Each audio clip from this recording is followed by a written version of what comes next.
dusk in the eastern Mediterranean. The people on the island of Thera have felt something so awful, so frightening, so cataclysmic, they prepare to abandon their island home. They fill storage jars with wine, olives, and wheat, as if one day they will return to reclaim them.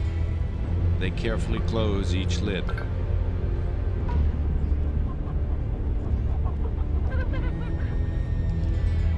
But their most precious possessions, their gold and their jewels, they take with them and rush to their boats.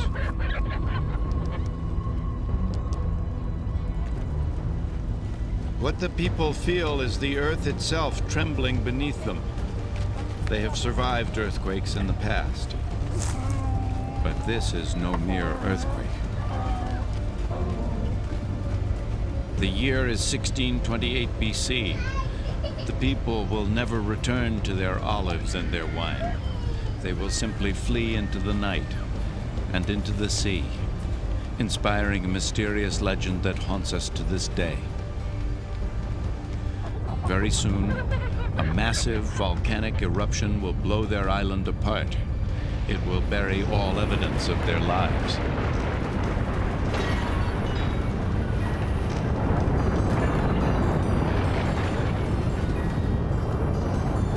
Yet memories will remain. Footprints in the dust, waiting to be discovered.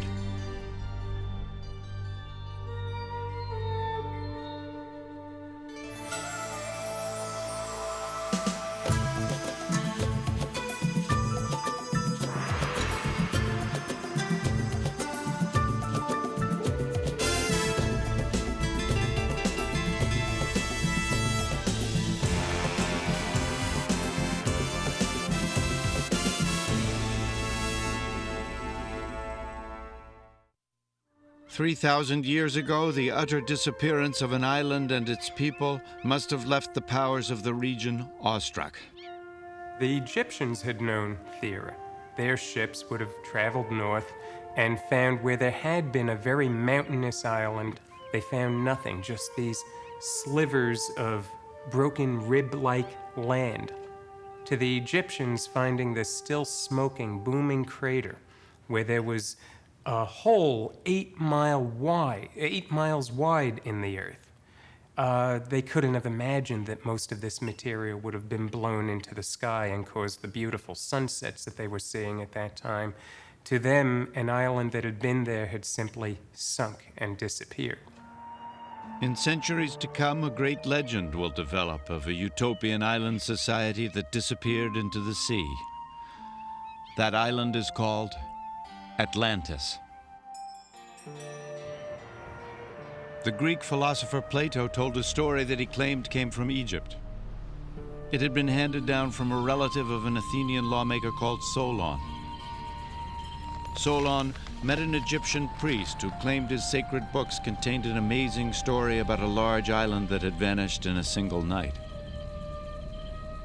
These were facts, claimed Solon, not fiction. On the island, a highly advanced civilization had developed. There was an island called Atlantis in which rose a great and marvelous power. The people retained a certain fineness of mind and treated one another with wisdom and forbearance. They were said to have built a magnificent city and lived prosperous, productive lives. But according to legend, they became corrupt. It was then that tragedy struck. There occurred violent earthquakes and floods, and in a single night of misfortune, the island of Atlantis disappeared in the depths of the sea. Did that wonderful world really exist? Could such a civilization disappear so completely? The legend of Atlantis has teased the imagination ever since.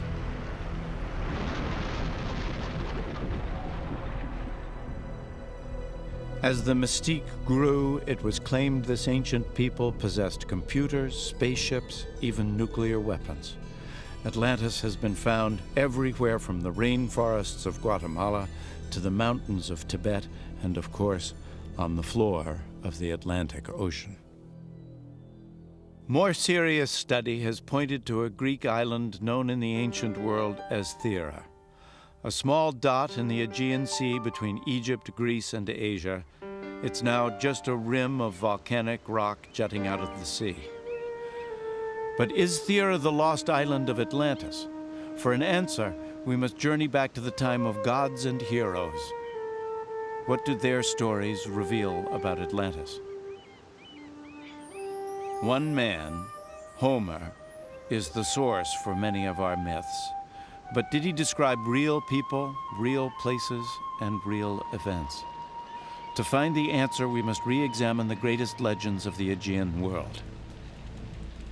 The tale of a mighty Greek king murdered by his wife and her lover the day he returned home from the Trojan War. The fearsome Minotaur, half man, half bull, who stalked his prey in a dark labyrinth on the island of Crete. And Helen of Troy, the face that launched 1,000 ships and a 10-year war with the Greeks.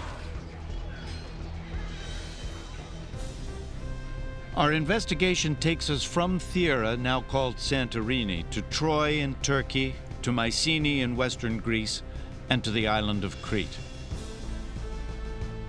But it begins with Homer's dramatic tale of the Trojan War.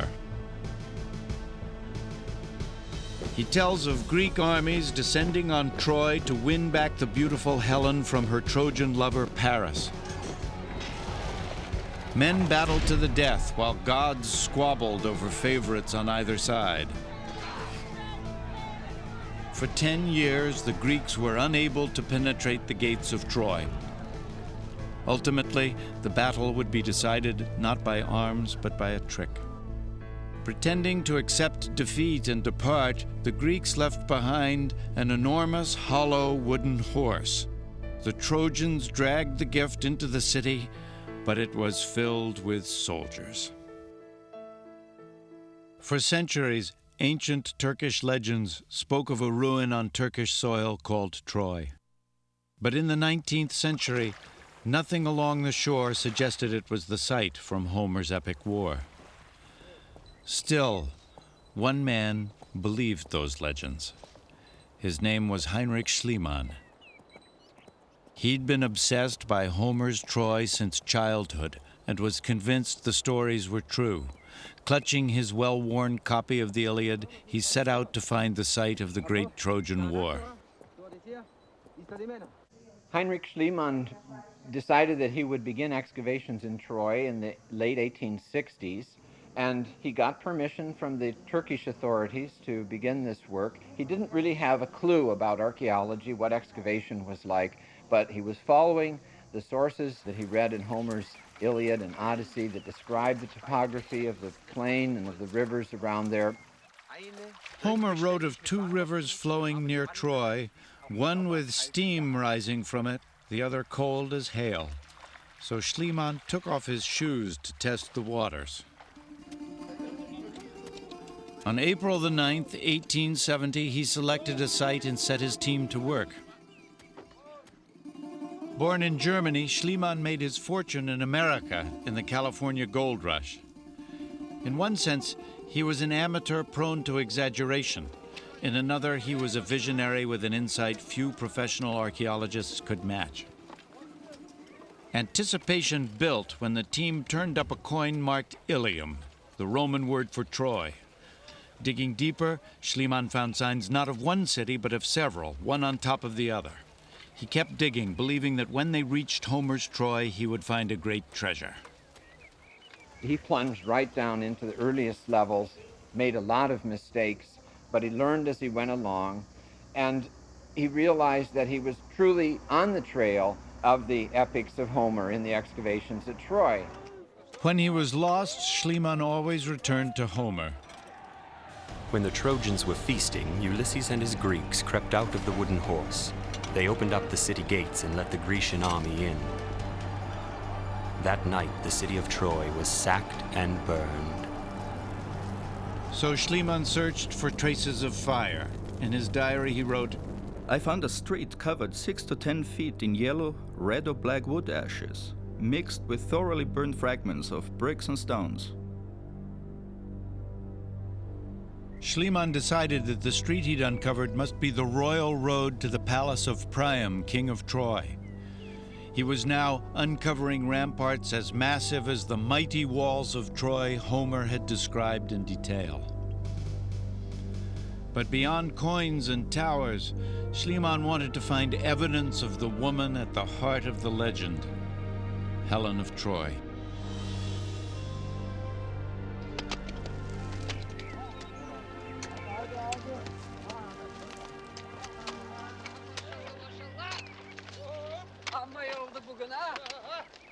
Along the way, he would find and marry his own Helen, a young Greek girl who also loved Homer and dedicated herself to her new husband's expedition. They would be satisfied with nothing less than royal treasure. After years of digging, Schliemann was close to losing heart. Then one day, his eye caught the glint of metal in a wall. He dismissed the workers and scrabbled through the rocks with his bare hands. This required great exertion and great risks, since the wall of fortification beneath which I had to dig threatened every moment to fall down on me. But the sight of so many objects, every one of an unestimable value to archaeology, made me reckless. It seemed certain they once lay in a wooden chest of the kind mentioned by Homer as being in Priam's palace. He boldly announced he had discovered the treasure of Priam. From the wall he pulled vases of silver, weapons of copper, 60 gold earrings, nearly 9,000 gold rings, and exquisite tiaras and necklaces. It was one of the world's richest archaeological finds. That night, he laid the treasure out in his hut. His wife put on one of the magnificent gold tiaras. They were sure she was wearing the jewels once worn by Helen of Troy. Not all Schliemann's claims would be confirmed, but he did uncover the remains of a city destroyed by war and fire 4,000 years ago, and it did contain treasure beyond price. Legend became reality. Was this a step back towards a time when even Atlantis might have existed? Certainly Troy did exist. But what of Homer's other great stone citadel, Mycenae, and its legendary king, the mighty Agamemnon? Having finally defeated the Trojans, ancient myth records the Greek king's voyage home. He expected a hero's welcome. Clytemnestra, his wife, had other plans. On the hills above his palace at Mycenae, guards stood watch with orders to light beacons the moment Agamemnon's ship came into view. They would also tell Clytemnestra.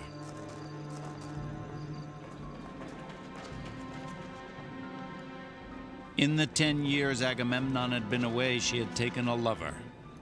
Together, they plotted their own welcome for the hero. A great celebration greeted Agamemnon's return, but when the feasting was over, the queen and her lover slipped unnoticed into the royal bathroom.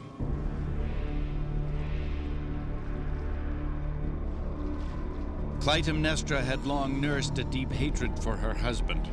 Before departing for Troy, he had sacrificed their daughter to the gods to ensure victory.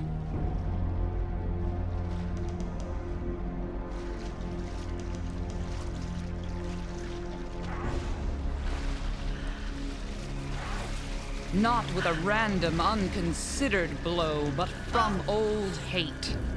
And with maturing time, here where I struck, I take my rooted stand upon the finished deed.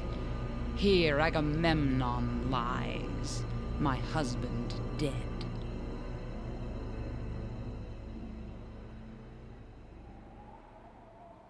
On a hilltop at Mycenae lie the ruins of an ancient fortress.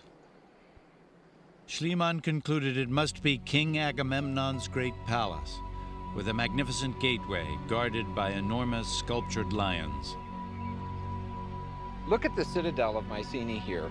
It's really the best example in all of Greece of the power that these people had. The citadel sits up on this eminence of rock and it commands the whole plain. Among the ruins, Schliemann found skeletons buried in strange circular patterns, but his dream was to uncover the grave of Agamemnon himself and the treasure he was sure would lie with it. Schliemann decided to start digging in this area because his reading informed him, in his opinion, that he would find somewhere within these walls that you see the graves of people like Agamemnon. He got down into the bedrock where the graves were located and was aware that he was getting into Mycenaean material. He found 19 clearly royal skeletons surrounded by gold treasure, more than justifying Homer's description of a gold-rich Mycenae. It was a treasure even more spectacular than he'd found at Troy. But then he made the most exciting discovery of all: a gold mask molded to the likeness of the face beneath it. In Schliemann's mind, the mask could only have belonged to one man. Recording this discovery, he wrote, "I have gazed on the face of Agamemnon."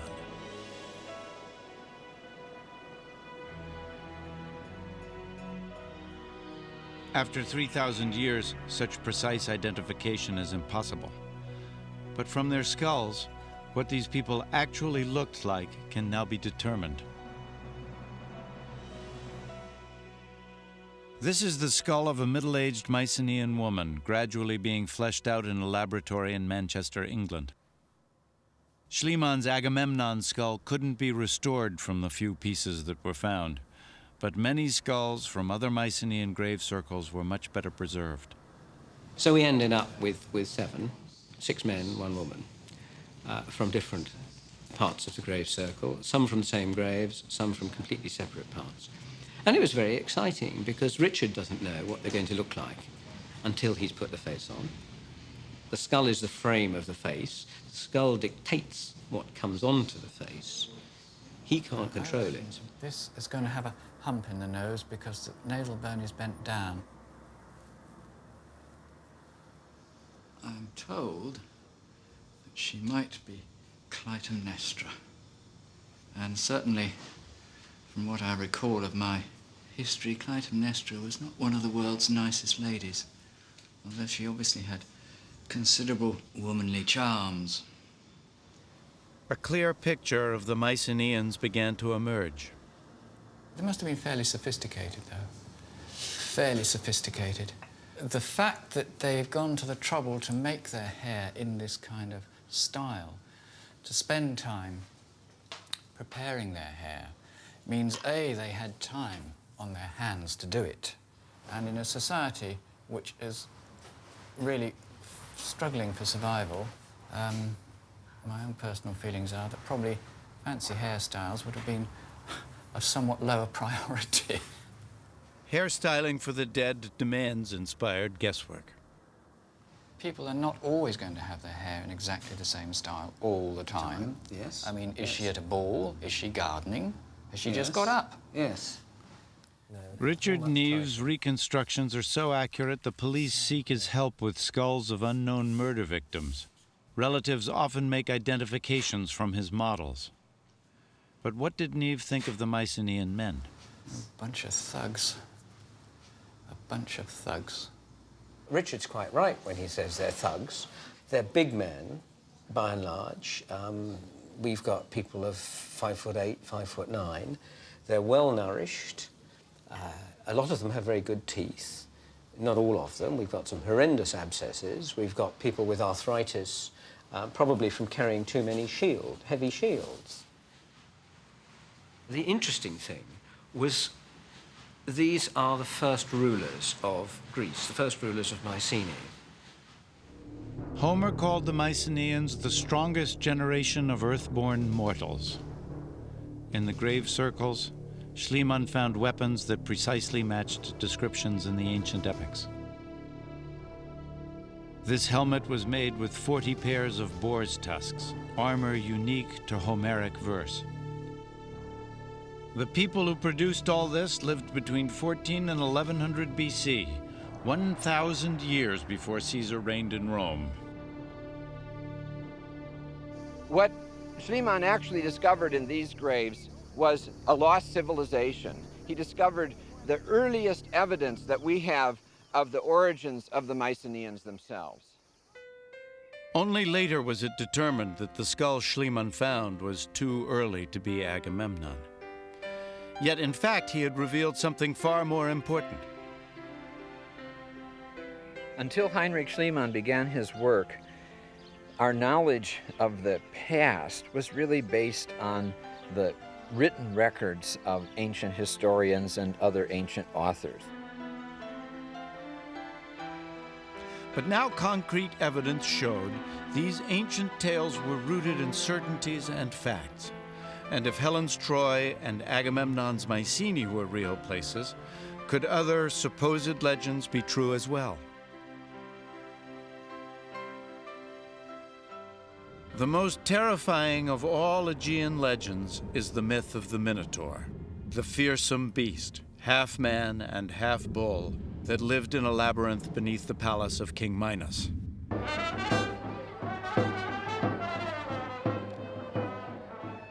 One echo of that legend can still be heard in the villages of Greece today.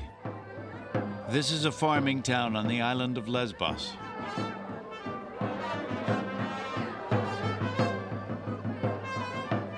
Each year, the people dress up in their finest for a strange ritual that combines cruelty and celebration.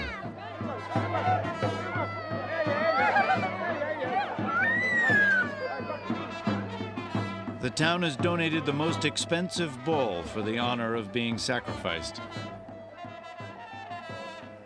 Apostolos Komninakis is the local mayor.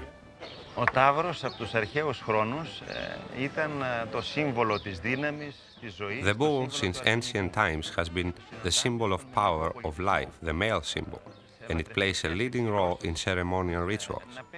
The sacrifice of the bull is a continuation of ancient religious traditions.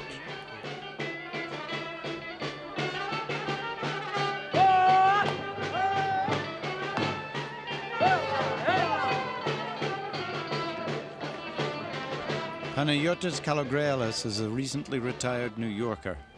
The killing of the bull is no different if you go to a butcher shop where they kill an animal. And it's God's wish. Everything we do is God's wish. It's tradition, that's how we find it from our fathers. In the Greek tradition, Panagiotis is parading himself along with the bull. For the occasion, he bought a $300 cowboy outfit in Texas. My cowboy hat, and we're ready to go.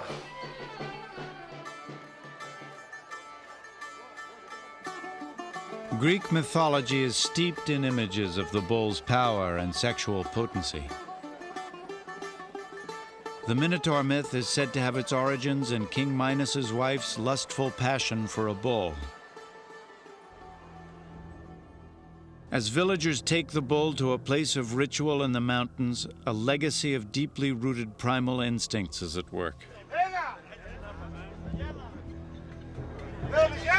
Local farmers outspend each other, competing for the honor of cutting the bull's throat. Just before it's stunned, the bull seems to sense what's coming.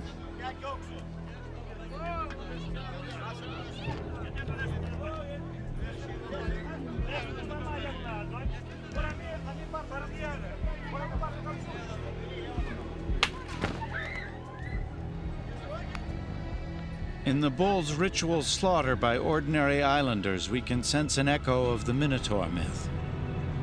In the legend, King Minos of Crete demanded tribute from his subjects, boys and girls who were sent into the monster's underground labyrinth, never to return alive. The reign of terror was ended by a young Athenian hero named Theseus. Unraveling a ball of twine to guide him out again, Theseus entered the dark passages beneath the king's palace.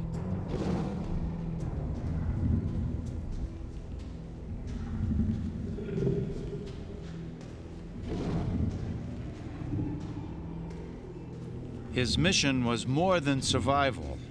According to myth, by killing the Minotaur, Theseus would not only save himself, but free his people from King Minos's rule.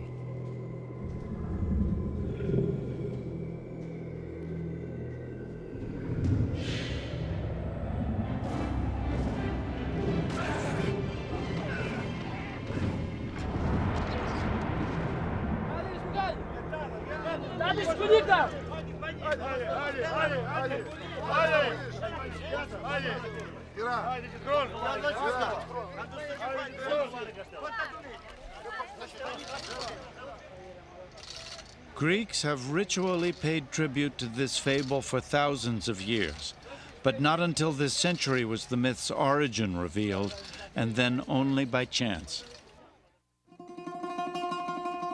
Heinrich Schliemann's trail was picked up again in Athens in 1883 and would lead to the first tantalizing glimpse of a possible Atlantis. Arthur Evans, a rich and highly educated young historian from England, was visiting antique shops. Intrigued by Schliemann's discoveries, he wondered if some odd seal stones Schliemann had found didn't point to an earlier pre-Greek civilization. Seal stones were like signet rings, used to stamp images in wax and clay. Evans asked where more of the stones could be found, and the answer everywhere was go to Crete, the legendary home of King Minos. Crete, the largest island in the Aegean Sea.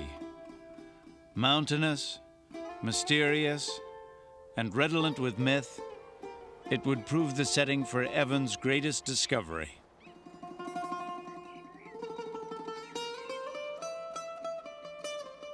As he traveled the island in search of seal stones, he found a society that had changed little since the time of Christ.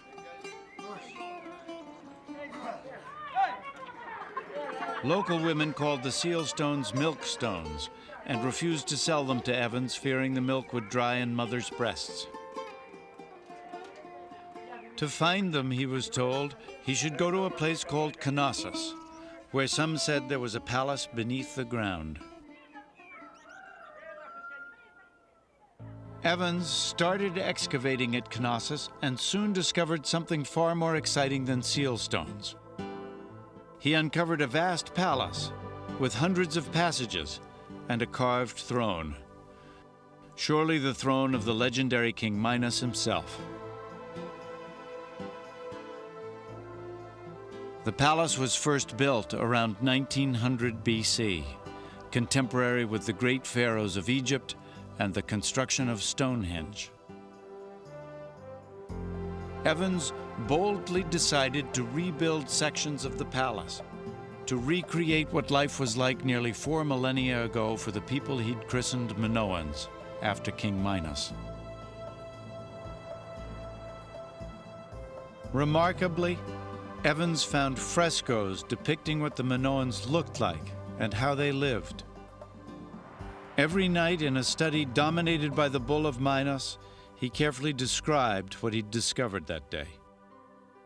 Groups of ladies are seated and chattering gaily, dressed in the height of fashion, with elaborately coiffured hair engaged apparently in gay chit-chat and ignoring what was going on in front of them. Their sleeves are puffed, and the nipples of their breasts are indicated beneath the chemise. These scenes of feminine confidences, of tittle-tattle and society scandals take us far away from the product of classical art in any age, nearer to quite modern times. The Minoans, I think, were fun-like people. They loved fun, they enjoyed life, they drank a lot of wine. We found the big clay jars, which were full of wine. The women wore long dresses, wide skirts, and the women liked to bare their breasts for religious ceremonies, and they just wore an open jacket. They had long hair, which they did in elaborate hairstyles. They would paint their lips and they would paint their eyes. And the men also would wear a short loincloth, and they had lovely figures. They had very narrow waists and wide shoulders. I think they were quite good looking. On festival days, enormous crowds would make their way up these steps to watch one of the most unusual athletic events ever staged. They would bring a bull in that they would have been keeping specially for this occasion. There would be boys and girls, acrobats, that would actually jump over the back of the bull. There would be other boys and girls to catch them. Could this dangerous sport recall the legend of boys and girls sacrificed to the Minotaur? Might the monster have been hidden in the dark recesses of this palace along its labyrinthine passages? One thing is certain, Knossos, with its 1,400 rooms, was once the capital of a great power. The magnificent palaces discovered on Crete shared one remarkable trait: none was fortified. These were not a militaristic people. Rather, they seem to have been cultured and advanced, not unlike the people in Plato's story of Atlantis. The legacy of the Minoans was a love of art, a love of color, perhaps a love of life. Also, the remembrance that once on the island of Crete, there existed a civilization that was peaceful and that had great achievements. Was this the utopian world of lost Atlantis? There are some convincing clues. The bull is a recurring theme in Minoan art. Its many depictions on so many Minoan treasures echo Plato's descriptions of Atlantis. We find the golden cups that Plato described, with the bull ceremony engraved on the sides that Plato described in association with those cups, and the bulls being tied down by nooses and with rope, which is something that is just totally unique, very distinctly Minoan. Charles Pellegrino has studied the archaeological evidence connecting the Minoans of the Aegean and the people of Plato's Atlantis legend. Early in this century, when the Minoan civilization was first being unearthed, some of the first archaeologists to arrive on the scene, looking at the paintings of the bull ceremonies and so on, said, that's Plato. That's his Atlantis story. But unlike Atlantis, Crete did not disappear into the sea in a single night. Not far from Knossos, just across the Aegean, lies the island of Santorini, now a popular resort. Its houses perch on a rim of volcanic rock. This is the island once known as Thera, the island destroyed in one devastating eruption 3,000 years ago. When that explosion occurred, the Minoan Empire was at its height. Could that civilization have extended to Thera? Could this be the civilization that disappeared in a single night? Some fascinating new evidence has revealed this was no ordinary eruption. The disaster on Thera was the greatest natural explosion the world has ever seen. Try to imagine a nest of about 150 hydrogen bombs, all going off in the same place in about the space of a hiccup. Immediately after the explosion, you would have had a hole about 8 miles wide and perhaps a mile or so deep. And the entire Mediterranean trying to fill that hole very quickly. For a period, you would have had waterfalls that would have put Niagara Falls forever to shame. The Queen Elizabeth II going over the edge of that waterfall would have looked like a little twig going over the edge of Niagara. It was just a tremendous explosion. Human beings haven't seen or heard anything like that before or since. The eruption caused a tidal wave that reached 30 miles inland along the shores of the Aegean. The wave would have reached heights of about 800 feet. If you try to imagine a wave that reaches just about halfway up the Empire State Building. The blast itself must have been felt continents away. Forensic science and ancient records make it possible to pinpoint 1628 BC as the year it struck, sending a dense cloud of ash across the Middle East and around the world. For 9 days no one could see the face of his fellow. The sun is covered and does not shine in the sight of men. If only it would shine even for 1 hour. No one knows when it is midday. One shadow is not discernible. The sun in the heavens resembles the moon. Those words of an Egyptian scribe recall biblical descriptions of darkness covering the earth.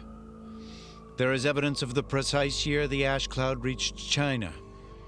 In the 29th year of King Jae, the sun was dimmed. Ice formed in the summer mornings and frost in the 6th month. Heavy rain toppled buildings and temples. The 5 cereal crops withered and died.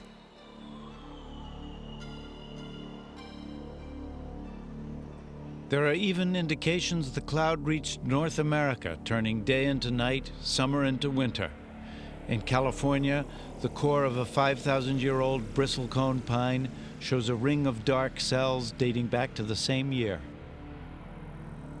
When we go back to the year 1628 BC, we find these freeze scars in the California bristlecones. We find Theran ash on the Nile that can be also traced like a fingerprint. And in the Greenland ice cap, where each year of snow builds up, again giving us a kind of fingerprint through time, we can drill down into a glacier, and within 7 years of 1628 BC, the sulfur and the ash that can be traced right back to the explosion of Thera. The Thera explosion was so enormous, it became folklore to the Egyptians and was passed down to Plato as the story of Atlantis.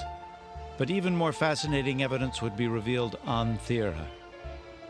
The ash-covered ruins of an ancient city would draw another brilliant historical detective into the story. In 1967, Spiridon Marinatos began a search for Minoan remains with no idea what he would find beneath the volcanic ash. He first uncovered signs of walls, then a whole street, then dozens of giant storage jars, many filled with produce, as if waiting for their owners to return. There were no bodies, no gold, no jewels. But what Marinatos and his team did discover was far more astonishing. With great care, they began uncovering exquisite frescoes.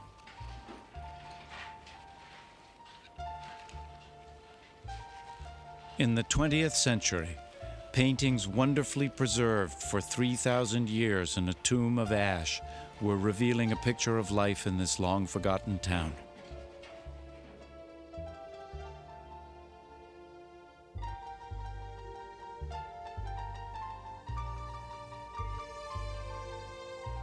Many rooms had frescoes on every wall.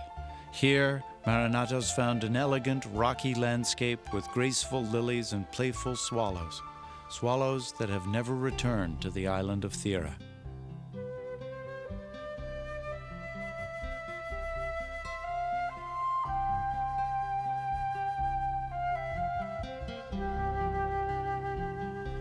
We find frescoes in every home, practically in every room, of what the people loved, apparently.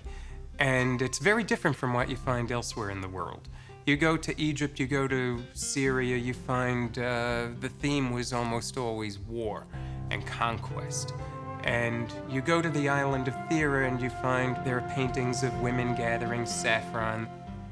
And there are paintings of children playing boxing with each other. My favorite piece is the dancing antelopes, in part because it seems to anticipate Picasso by more than 3,000 years. And these paintings of monkeys reveal a people who even had contact with Africa. As on Crete, women wore diaphanous blouses, elegant dresses, and hairstyles. This was no primitive society.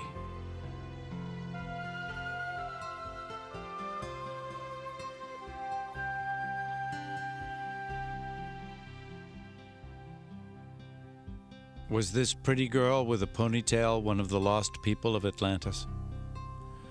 Were children sleeping in these cots on that fateful night?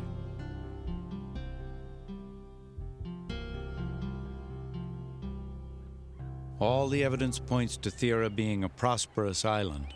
Her harbors teemed with vessels. In Plato's legend of Atlantis, the area is densely crowded with habitation.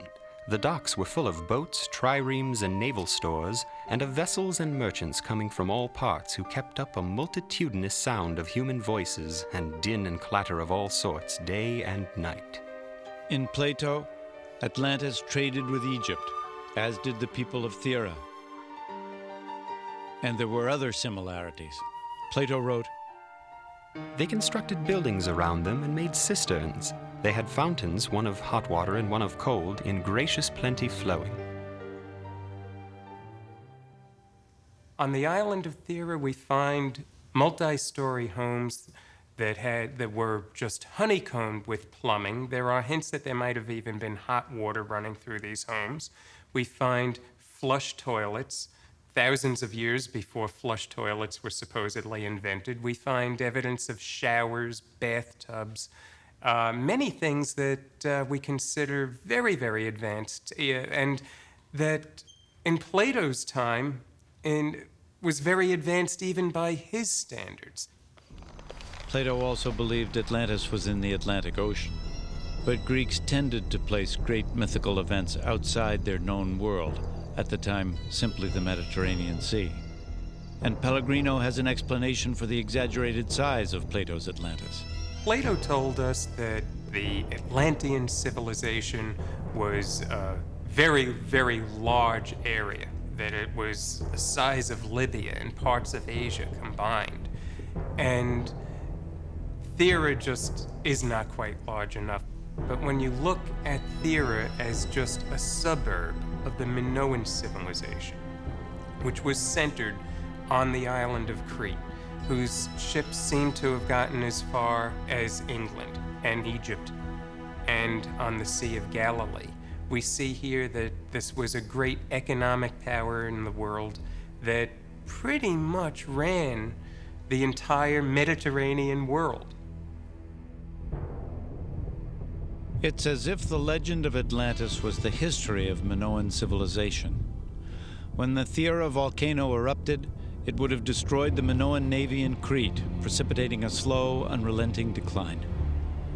The explosion on Thera produced a lot of catastrophic earthquakes that destroyed the palaces of Crete about 1450 years before Christ. The only palace that survived was the palace of Knossos. And for another 50 or so years, Knossos continued to be a prosperous palace, but now the Mycenaeans were the masters of this palace. The Mycenaeans were long jealous of this powerful empire with its fine art and magnificent citadels. As more and more earthquakes devastated this once flourishing civilization, the Mycenaeans moved in. With superior military strength, they swept to an easy victory. The trail of disasters didn't end there. As more earthquakes rocked their broken empire, the frightened people resorted to the ultimate sacrifice. On this mountaintop, a young man's blood was offered to the gods. In vain, the earthquakes still struck. In these ruins, the skulls of the priest and priestess who performed the sacrifice have been found and reconstructed. This is the priestess, and that is the priest from the shrine of Arcanis on the island of Crete. The skull would have been damaged and fragmented by the falling masonry when the shrine collapsed, almost certainly. It then subsequently caught fire. The priest seems, as the roof rumbled and collapsed on him, he goes backwards and is found sprawled beside the altar, and his assistant, the priestess, tries to get away by going into the corner of the room and falls face down. What was found was on the altar the body of a young man of about 18, tied up the way a bull is tied up for sacrifice in Minoan art. It was a tragic end to a once peaceful and strangely modern civilization.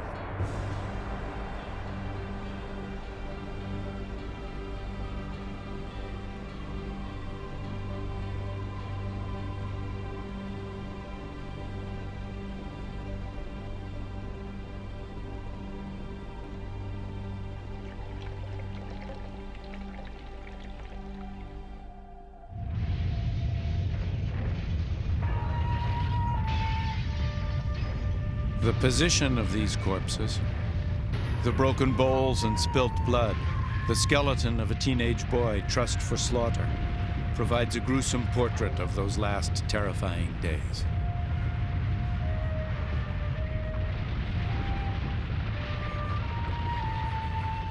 All human civilizations decline and disappear eventually, but catastrophic earthquakes finally destroyed absolutely everything, not just the palaces, but the towns and even the smallest village.